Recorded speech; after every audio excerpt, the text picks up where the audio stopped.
Okay, ಇದ್ರ ಬಗ್ಗೆ ಚರ್ಚೆನ ಮಾಡ್ತಾ ಹೋಗೋಣ. ನನ್ನ ಜೊತೆ ಗೆಸ್ಟ್ಗಳು ಕೂಡ ಜಾಯ್ನ್ ಆಗಿದ್ದಾರೆ, ವೆಲ್ಕಮ್ ಮಾಡ್ಕೊಳ್ತೀನಿ. ಮೊದಲನೇದಾಗಿ ಕನ್ನಡ ಪರ ಹೋರಾಟಗಾರರು ಪ್ರಕಾಶ್ ಇದ್ದಾರೆ. ನಮಸ್ತೆ ಸರ್, ಕಾರ್ಯಕ್ರಮಕ್ಕೆ ಸ್ವಾಗತ ತಮಗೆ. ಇನ್ನು ಬಿಜೆಪಿ ವಕ್ತಾರ ಚಿನ್ನರಾಮು ಅವರು ನಮ್ಮ ಜೊತೆ ಜಾಯ್ನ್ ಆಗಿದ್ದಾರೆ. ಸರ್ ನಮಸ್ತೆ, ನಿಮಗೂ ಕೂಡ ಕಾರ್ಯಕ್ರಮಕ್ಕೆ ಸ್ವಾಗತ. ಕಾಂಗ್ರೆಸ್ ವಕ್ತಾರಾಗಿ ಕಶ್ಯಪ್ ನಂದನ್ ನಮ್ಮ ಜೊತೆ ಇದ್ದಾರೆ, ನಿಮಗೂ ಕೂಡ ಕಾರ್ಯಕ್ರಮಕ್ಕೆ ಸ್ವಾಗತ. ಜೆಡಿಎಸ್ ವಕ್ತಾರಾಗಿ ಮಹೇಶ್ ಅವರಿದ್ದಾರೆ, ನಮಸ್ತೆ, ಕಾರ್ಯಕ್ರಮಕ್ಕೆ ಸ್ವಾಗತ ತಮಗೆ.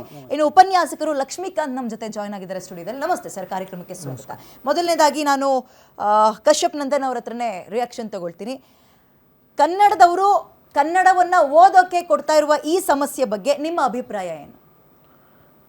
ಕರ್ನಾಟಕದಲ್ಲಿ ಕರ್ನಾಟಕನೇ ಸಾರ್ವಭೌಮ. ನಿನ್ನೆ ಸಿ ಎಂ ಅವರು ಹೇಳಿದ್ದಾರೆ, ನಾವು ಇದ್ರ ಬಗ್ಗೆ ಕೇರಳ ಸಿ ಎಂ ಜೊತೆ ಮಾತಾಡ್ತೀನಿ, ಈ ಬಿಲ್ನ ನಾವು ಖಂಡಿಸ್ತೀವಿ, ಗವರ್ನರ್ ಹತ್ರನೂ ಮಾತಾಡ್ತೀವಿ, ಇದನ್ನು ಪಾಸ್ ಮಾಡೋಕ್ಕೆ ನಾವು ಬಿಡಲ್ಲ ಅಂತಲೂ ಸಿ ಎಂ ಹೇಳಿದ್ದಾರೆ. ಹಾಗಾಗಿ ಗಡಿ ಜಿಲ್ಲೆಯಲ್ಲಿ ತುಳು, ಕನ್ನಡ, ಹಿಂದಿ ಎಲ್ಲ ಭಾಷೆಗಳಲ್ಲೂ ಮಾತಾಡ್ತಾರೆ ಆ ಕಾಸರಗೋಡು ಜಿಲ್ಲೆಯಲ್ಲಿ.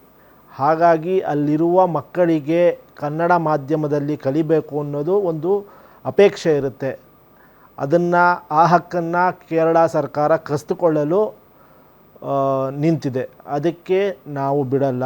ಗವರ್ನರ್ ಹತ್ರನೂ ಇವತ್ತು ನಮ್ಮ ಕನ್ನಡ ಪ್ರಾಧಿಕಾರದ ಅಧ್ಯಕ್ಷರಾದ ಪುರುಷೋತ್ತಮ್ ಅವರು ಒಂದು ಮೆಮೊರಾಂಡಮ್ ಕೊಟ್ಟಿದ್ದಾರೆ. ಮುಂದಿನ ದಿನಗಳಲ್ಲಿ ನಾವು ಸಿ ಎಂ ಹತ್ರನೂ ಮಾತಾಡ್ತೀವಿ, ಕೇರಳ ಸಿ ಎಂ ಹತ್ರ, ಅಲ್ಲಿ ಗವರ್ನರ್ ಹತ್ರನೂ ಮಾತಾಡ್ತೀವಿ. ಯಾಕಂದರೆ ಬಿಲ್ನ ತಡೆ ಹಿಡೀರಿ, ಇಲ್ಲಿ ನಾಡಿನ ಗಡಿ ಭಾಗದ ಕನ್ನಡಿಗರಿಗೆ ತೊಂದರೆ ಆಗುತ್ತೆ ಅಂತ. ಹಾಗೂ ಅದು ಮುಂದುವರೆದ್ರೆ ಪ್ರೆಸಿಡೆಂಟ್ ಅವ್ರಿಗೂ ಒಂದು ಮೆಮೊರಾಂಡಮ್ ಕೊಡೋಕ್ಕೂ ನಾವು ಕೊಡ್ತೀವಿ. ಓಕೆ, ಚಿನ್ನರಾಮು ಅವರೇ, ನಿಮ್ಮ ಫಸ್ಟ್ ರಿಯಾಕ್ಷನ್. ಪ್ರತ್ಯೇಕ ಮಸೂದೆ ತಂದು ಮಲಯಾಳಂ ಅನ್ನ ಹೇರಿ ಕನ್ನಡವನ್ನ ತುಳಿಯೋದ್ರ ಈ ಪ್ರಯತ್ನದ ಬಗ್ಗೆ ನಿಮ್ಮ ಅಭಿಪ್ರಾಯ ಏನು? ಅಲ್ಲ, ಇವತ್ತು ರಾಜ್ಯ ಸರ್ಕಾರದ ಪ್ರತಿನಿಧಿಗಳು, ಅವರ ವಕ್ತಾರರು ಮತ್ತು ಅವರ ಹೇಳಿಕೆಗಳನ್ನ ಗಮನಿಸಿದ್ದೇನೆ. ನಾವು ಪತ್ರ ಬರಿತೇವೆ, ರಾಜ್ಯಪಾಲರಿಗೆ ಹೇಳ್ತೇವೆ, ಈ ಹರಕತೆ ಬೇಡ. ಇಲ್ಲೆಲ್ಲೋ ಕೋಗಿಲೆ ಕ್ರಾಸಲ್ಲಿ ಆದಂಥ ಒಂದು ಗುಡಿಸಲನ್ನ ಇದು ಮಾಡಿದಾಗ ಪಿಳರಾಯ ಒಂದು ಸ್ಟೇಟ್ಮೆಂಟ್ ಕೊಡ್ತಾರೆ. ಕೊಟ್ಟ ತಕ್ಷಣ ಇಡೀ ಸರ್ಕಾರ ಕಾಲಿಗೆ ಬಿದ್ದು ದಂಬಾಲು ಬಿದ್ದುಬಿಡ್ತದೆ. ವೇಣುಗೋಪಾಲು ಪಕ್ಷದ ಪ್ರಧಾನ ಕಾರ್ಯದರ್ಶಿಗಳು, AICC ಪ್ರಧಾನ ಕಾರ್ಯದರ್ಶಿಗಳು, ಅವರು ಇವರಿಗೆ ಎಚ್ಚರಿಕೆ ಕೊಡ್ತಾರೆ, ಸಿದ್ದರಾಮಯ್ಯನವ್ರಿಗೆ ಮತ್ತು DK ಶಿವಕುಮಾರ್ ಅವ್ರಿಗೆ. ಪಟಾಪಟ ಅಂತ ಎದ್ದೆ ಬಿದ್ದೆ ಅಂತ ಓಡೋಗಿ ಅವ್ರ ಮನೆಗಳಿಗೆ ಹಕ್ಕುಪತ್ರ ಕೊಡ್ತೀವಿ ಅಂತ ಕಿತ್ತಾಡಿದ್ರು. ಇವತ್ತು ನೀವು ಇಲ್ಲಿಗೆ ಅವ್ರ ಮಾತು ಒಂದು ಟ್ವೀಟಿಗೆ ಒಂದು ಸ್ಟೇಟ್ಮೆಂಟ್ಗೆ ಎದುರ್ಕೊಂಡ್ರಿ. ಇವತ್ತು ಅವ್ರಿಗೆ ಹೇಳಿ, ಮುಖ್ಯಮಂತ್ರಿಗಳೇ, ಕೇರಳ ಮುಖ್ಯಮಂತ್ರಿಗಳೇ, ನೀವು ಮಾಡ್ತಾ ಇರೋ ತಪ್ಪು, ನಮ್ಮ ಕನ್ನಡಿಗರ ಮೇಲೆ ಗದಾಪ್ರಹಾರ ಮಾಡ್ತಾಯಿದ್ದೀರಿ, ನಿಮ್ಮನ್ನು ನಾವು ಸಹಿಸ್ಕೊಳ್ಳೋಕ್ಕಾಗಲ್ಲ, ನೀವು ಈ ಆದೇಶನ ಕೂಡಲೇ ವಾಪಸ್ ತೊಗೋಬೇಕು, ಇಂಥ ನಿರ್ಣಯಗಳನ್ನ ತೊಗೋಬೇಡಿ ಅಂತ ಎಚ್ಚರಿಕೆ ಕೊಡಿ. ಹೇಳಿ, ವೇಣುಗೋಪಾಲ್ಗೆ ಹೇಳಿ, ವೇಣುಗೋಪಾಲ್ ಅವರು ಹೇಳಿ. ಇವತ್ತು ರಾಜ್ಯದಲ್ಲಿ ಈ ಥರ ಕರ್ನಾಟಕದಲ್ಲಿ ಇರ್ತಕ್ಕಂಥ ಕಾಸರಗೋಡು ಇರ್ಬೋದು ಅಥವಾ ನೆರೆಹೊರೆಯ ಗಡಿಪಾರ ಪ್ರದೇಶಗಳಲ್ಲಿ ಇರ್ತಕ್ಕಂಥ ಕನ್ನಡ ಮಾಧ್ಯಮ ಶಾಲೆಗಳಲ್ಲಿ ನೀವು ಮಲಯಾಳಿ ಹೇರಿ ಅಂತ ಯಾಕೆ ಹೇಳಬೇಕು? ನೀವು ಯಾಕೆ ಬಿಟ್ಟಿದ್ದೀರಿ ಇಷ್ಟು ಸಮಯನ? ಒಂದು ಕ್ಷಣನೂ ನಿಮ್ಮ ಮಗು ಅಳ್ತಿದ್ಯಾ? ಹಾಗಾದ್ರೆ ನಿಮ್ಮ ಮಗುವಿಗೆ ಜೀನಿ ಸರಿ ಇಟ್ಕೊಡಿ. ಯಾಕಂದ್ರೆ ಜೀನಿ ಸರಿ ಇಟ್ಟು ನಿಮ್ಮ ಮಗುವಿಗೆ 100% ಸರಿಯಾದ ಆಹಾರ. ನಿಮ್ಮ ಮಗು ನೆಮ್ಮದಿಯಾಗಿ ನಿದ್ದೆ ಮಾಡಬೇಕಾ, ದಷ್ಟಪುಷ್ಟವಾಗಿ ಬೆಳಿಬೇಕಾ? ಹಾಗಾದ್ರೆ ಜೀನಿ ಸರಿ ಇಟ್ಟು ಕೊಡಿ. ಎಲ್ಲಾ ಮೆಡಿಕಲ್ ಶಾಪ್ಗಳು, ದಿನಸಿ ಅಂಗಡಿಗಳು, ಸೂಪರ್ ಮಾರ್ಕೆಟ್ಗಳಲ್ಲಿ ಲಭ್ಯ. ನೀವು ಹೇಳಬೇಕು, ಯಾವುದೇ ಕಾರಣಕ್ಕೂ ಇದನ್ನು ಮಾಡಕ್ ಬಿಡಲ್ಲ ಅಂತ ಒಂದು ಎದೆಗಾರಿಕೆ ತೋರಿಸಿ ರಾಷ್ಟ್ರಪತಿಗೆ ಪತ್ರ ಬರ್ಬಿಡ್ತೀವಿ. ಈ ಒಂದು ನಾಟಕಗಳನ್ನ ಯಾಕೆ ಆಡ್ತೀರಿ ನೀವು? ಫಸ್ಟ್ ರಿಯಾಕ್ಷನ್ ತಗೊಳ್ಳೋಣ, ಬರ್ತೀನಿ ಕಶ್ಯಪ್ ಅವರೇ. ಮಹೇಶ್ ಅವರೇ, ಕೇರಳದ ಈ ಮತಿಗೆಟ್ಟ ಮಸೂದೆ ಬಗ್ಗೆ ನಿಮ್ಮ ಅಭಿಪ್ರಾಯ ಏನು? ರಾಜಕೀಯದ ಅಳಿವಿನ ಹಂಚಿನಲ್ಲಿರುವಂಥ ಕೇರಳದ ಪಿಣರಾಯಿ ವಿಜಯನ್ರವರಿಗೆ ಇದು ಬಿಟ್ಟರೆ ಇನ್ನೇನು ಬೇಕು ಇರಲಿಲ್ಲ, ವಿಚಾರಣೆ ಇರಲಿಲ್ಲ. ನಂಬರ್ 1. ನಂಬರ್ 2, ಕಾಸು ಕೊಟ್ಟು ಒಡ್ಸ್ಕೊಳ್ಳೋದಿದೆಯಲ್ಲ, ಇದು ನಮಗೆ ಬೇಕಾಗಿತ್ತು, ಇವತ್ತು ಆಗಿದೆ. ನಂಬರ್ 1 ಹೇಗೆ ಅಂತ ಹೇಳಿದ್ರೆ ಅನೇಕ ಉದಾಹರಣೆಗಳಿದೆ. ಫಾರ್ ಎಕ್ಸಾಂಪಲ್, ಎಲ್ಲೋ ಸತ್ತಂಥ ವ್ಯಕ್ತಿಗೆ, ಆನೆ ತುಳಿದು ಸತ್ತಂಥ ವ್ಯಕ್ತಿಗೆ ಓಡೋಡಿ ಹೋಗಿ ಕಾಸನ್ನು ಕೊಟ್ವಿ. ನಂಬರ್ 1. ನಂಬರ್ 2, ಅಲ್ಲಿ ಯಾವನೋ ಮನೆ ಕಳ್ಕೊಂಡ ಅಂತ ಓಡೋಡಿ ಹೋಗಿ ಮನೆ ಕಟ್ಕೊಟ್ವಿ ಕೇರಳಕ್ಕೆ. ನಂಬರ್ 2. ನಂಬರ್ 3, ಇಲ್ಲಿ ಒಂದು ಟ್ವೀಟರ್ ಮಾಡಿದ ತಕ್ಷಣ ಇಲ್ಲಿ ಓಡೋಡಿ ಮನೆಗಳು ಕೊಡೋದಕ್ಕೆ ಮುಂದೆ ಬಂದಿದ್ದೀವಿ. ಅದೇ ಟ್ವೀಟರ್ಗೆ ಇವತ್ತು ಸಹ ಸಿದ್ದರಾಮಯ್ಯ ಸಾಹೇಬರು ಇವರು ಟ್ವೀಟರ್ ಮಾಡಿಬಿಟ್ಟಿದ್ದಾರೆ.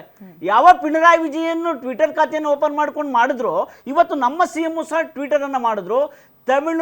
ಕೇರಳದ ರಾಜಕೀಯ ಇತಿಹಾಸದಲ್ಲಿ 1947ರಿಂದ ಟಿಲ್ ಟುಡೇ 2010ರವರೆಗೆ ಅನೇಕ ತಿದ್ದುಪಡಿಗಳು ಶಿಕ್ಷಣಕ್ಕೆ ಆಗಿದೆ. ಆ ತಿದ್ದುಪಡಿಗಳಲ್ಲಿ ಯಾವ ರೀತಿ ಆಗಿದೆ ಅಂತ ಹೇಳಿದ್ರೆ, ಕನ್ನಡಿಗರ ಮೇಲಿನ ದಬ್ಬಾಳಿಕೆ ತಿದ್ದುಪಡಿಗಳು ಶಿಕ್ಷಣದ ಮೇಲೆ. ಕರ್ನಾಟಕದ 6 ಏನು ಗಡಿಭಾಗಗಳಿದೆ, ಇಡೀ 6 ರಾಜ್ಯಗಳಲ್ಲಿ 6 ಗಡಿಭಾಗಗಳಲ್ಲಿ ಚುನಾವಣೆಯ ಹೊಸ್ತಿಲಿನಲ್ಲಿ ಕರ್ನಾಟಕಕ್ಕೆ ಮುಖಭಂಗವನ್ನ ಮಾಡಿ ನಾನು ಚುನಾವಣೆಯಲ್ಲಿ ಮುಂದೆ ಬರಬೇಕು ಅನ್ನೋ ಅಭಿಪ್ರಾಯವನ್ನ ವ್ಯಕ್ತಪಡಿಸೋ ಏಕೈಕ ರಾಜ್ಯ ಇದ್ರೆ ಅದು ಕಮ್ಯುನಿಸ್ಟರ ರಾಜ್ಯ, LDF PDFನವರ ಕುತಂತ್ರ. ಇವತ್ತು ಶಿಕ್ಷಣಕ್ಕೆ ಖಂಡಿತ ವಿದ್ಯಾರ್ಥಿ ನಾವು ಯಾವುದೇ ಕಾರಣಕ್ಕೂ ಕೇರಳದಲ್ಲಿ ಕನ್ನಡ ಸಂಹಾರ ಅನ್ನೋದು ತೆಗೆದುಬಿಡಿ.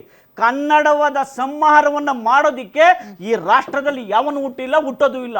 ಇದನ್ನ ಖಂಡಿತವಾಗ್ಲೂ ಮಸೂದೆ ಬಗ್ಗೆ ಏನಂತೀರಿ ಹಂಗಾದ್ರೆ? ಏನ್ ಹೇಳಿ? ಈ ಮಸೂದೆ ತರ ಹೊರಟಿದಲ್ಲ, ಪಾಸ್ ಮಾಡಿದ್ರಲ್ಲ, ಅದ್ರ ಬಗ್ಗೆ ನೋಡಿ, ಈ ಮಸೂದೆಯ ಬಿಲ್ ಏನಿದೆ 1958ರ ಒಂದು ಕಾಯ್ದೆ, ಶಿಕ್ಷಣದ ಕೇರಳದ ಕಾಯ್ದೆ, 1959ರ ಮಸೂದೆ, ಇವೆರಡನ್ನ ಆಧಾರವಾಗಿ ಇಟ್ಕೊಂಡು ಆದ್ರೆ ಆರ್ಟಿಕಲ್ 350 ಮಾಧ್ಯಮದಲ್ಲೂ ನೀನ್ ಮಲಯಾಳಂನೇ ತಗೋಬೇಕು ಅಂದ್ರೆ ಅಲ್ಲಿ ಕನ್ನಡವನ್ನ ಸಂಹಾರ ಮಾಡ್ದಂಗೆ ಅಲ್ವಾ? ಆರ್ಟಿಕಲ್ 350A ಏನ್ ಹೇಳುತ್ತೆ? ಭಾರತ ದೇಶದಲ್ಲಿ ಆರ್ಟಿಕಲ್ 350 ಏನು ಪ್ರಾಥಮಿಕ ಹಂತದಲ್ಲಿ ಮಗುವಿನ ಸ್ವಾತಂತ್ರ್ಯದ ಶಿಕ್ಷಣವನ್ನ ಅವನ ಮಾತೃಭಾಷೆಯಲ್ಲೇ ಕೊಡಬೇಕು. ಇದು ಯುನೆಸ್ಕೋ ವರದಿನೂ ಸಹ ಹೌದು, ಈ ದೇಶದ ಶಿಕ್ಷಣ ವ್ಯವಸ್ಥೆಯ ಒಂದು ಕಾಯ್ದೆಯೂ ಸಹ ಹೌದು. ಅವನು ಏನು ಸಂಸತ್ತಲ್ಲೇ ಆಗಿರ್ಲಿ ಅಥವಾ ಕೇರಳದ ಒಂದು ಸಂವಿಧಾನದ ಅಡಿಯಲ್ಲಿ ಅವನು ಮಂಡನೆ ಮಾಡಿದ ತಕ್ಷಣ ಜಾರಿಗೆ ಬಂದ್ಬಿಡೋದಿಲ್ಲ. ಯಾಕೆ ಅಂತ ಹೇಳಿದ್ರೆ ಅದು ರಾಜ್ಯಪಾಲರಿಗೆ ಈಗಾಗಲೇ ಕನ್ನಡದ ಅಭಿವೃದ್ಧಿ ಪ್ರಾಧಿಕಾರದ ಅಧ್ಯಕ್ಷ ಆಗಿರ್ಬೋದು ಅಥವಾ ಗಡಿನಾಡು ಪ್ರಾಧಿಕಾರದ ಅಧ್ಯಕ್ಷ ಆಗಿರ್ಬೋದು, ಇವರಿಬ್ರು ಸಹ ಈಗಾಗಲೇ ಭೇಟಿ ಮಾಡಿದ್ದಾರೆ. ಇವ್ರ ಭೇಟಿಯ ಮುಂದಿನ ಉದ್ದೇಶ ಏನು ಅನ್ನೋದನ್ನ ಈ ನಾಡಿನ ಜನರಿಗೆ ಹೇಳ್ಬೇಕು. ಇಬ್ರು ಬಿಳಿಮಲೆಯವರಾಗಿರ್ಲಿ ಅಥವಾ ಬೇವಿನ ಮರದಾಗಿರ್ಲಿ, ಇವರಿಬ್ರು ಹೇಳ್ಬೇಕು ನಮ್ಗೆ ಏನಾಗಿದೆ, ಏನ್ ಭೇಟಿ ಮಾಡಿದೀವಿ ಅಂತ. ರಾಜ್ಯಪಾಲರ ಕೈಲೂ ಆಗ್ಲಿಲ್ಲ ಅಂತ ಹೇಳಿದ್ರೆ, ಈ ರಾಜ್ಯ ಸರ್ಕಾರ ಕೈಲೂ ಆಗ್ಲಿಲ್ಲ ಅಂತ ಹೇಳಿದ್ರೆ ನಾವೇ ಖುದ್ದು ರಾಷ್ಟ್ರಪತಿಗಳನ್ನ ಭೇಟಿ ಮಾಡ್ತೇವೆ. ಎಲ್ಲಿ ನಮ್ಮ ವಿದ್ಯಾಭ್ಯಾಸಕ್ಕೆ, ಎಲ್ಲಿ ನಮ್ಮ ಮಕ್ಕಳಿಗೆ ಅನಾನುಕೂಲವನ್ನ ಮಾಡ್ತಾರೋ, ಮಿಸ್ಟರ್ ಪಿಣರಾಯಿ ವಿಜಯನ್, ನಿನ್ನ ರಾಜ್ಯದಲ್ಲಿರುವಂತ ಎಷ್ಟೋ ವಿದ್ಯಾರ್ಥಿಗಳು ನಮ್ಮ ರಾಜ್ಯದಲ್ಲಿ ನಮ್ಮ ಋಣದಲ್ಲಿದ್ದಾರೆ, ಅದನ್ನ ಮರಿಬಾರ್ದು. ಯಾರೋ ಪಿಣರಾಯಿ ವಿಜಯನ್ ಕಾಲೇಜಲ್ಲಿರೋ 40% ಕೇರಳದಿಂದಲೇ ಬಂದಿರೋರು ಅಂತ ನೋಡಿ ಕೇಳ್ಪಟ್ಟಿದ್ದೀವಿ. ವಿದ್ಯಾಜಿ, ಮತ್ತೆ ಕೇವಲ 50,000 ಜನಸಂಖ್ಯೆ ಯಾವ ರಾಜ್ಯದಲ್ಲಿ ಇರ್ತದೋ ಆರಾಯ ಭಾಷೆಗಳಲ್ಲಿ ಮಾತನಾಡೋರಿಗೆ ಅವ್ರಿಗೆ ಮೊದಲನೇ ಲ್ಯಾಂಗ್ವೇಜ್ ಅಲ್ಲೇ ವಿದ್ಯಾಭ್ಯಾಸ ಕಲಿಸ್ಕೊಡೋದಕ್ಕೆ 350ನೇ ವಿಧಿ ಆರ್ಟಿಕಲ್ ಹೇಳುತ್ತೆ. ಇಲ್ಲಿ ನಮ್ಮ ರಾಜ್ಯದ 8 ಲಕ್ಷ ಜನ ಇವತ್ತು ಕೇರಳದಲ್ಲಿ ವಾಸ ಮಾಡ್ತಾ ಇದ್ದಾರೆ. ಅದನ್ನ ಪಿಣರಾಯಿ ವಿಜಯನ್ ಮರಿಬಾರ್ದು. ಏನೋ ರಾಜಕೀಯದ ಗಿಮಿಕೋಸ್ಕರ ಇಲ್ಲಿ ಬಂದ್ಬಿಟ್ಟು ನಾನು ಕೇರಳದಲ್ಲಿ ಕನ್ನಡದ ಸಂಹಾರ ಮಾಡ್ಬಿಡ್ತೀನಿ, ಮಾತೃಭಾಷೆಯಲ್ಲಿ ಎಲ್ಲರೂ ಕಲ್ತ್ಬಿಡಿ ಅಂತ ಕೇಳೋದಕ್ಕೆ ಇಲ್ಲಿ ಯಾರು ಕೂತಿಲ್ಲ. ಇನ್ನೊಂದೇನಪ್ಪಾ ಅಂತ ಹೇಳಿದ್ರೆ, ಸಣ್ಣ ರಾಜ್ಯ 14 ರಾಜ್ಯ ಜಿಲ್ಲೆಗಳಿದೆ,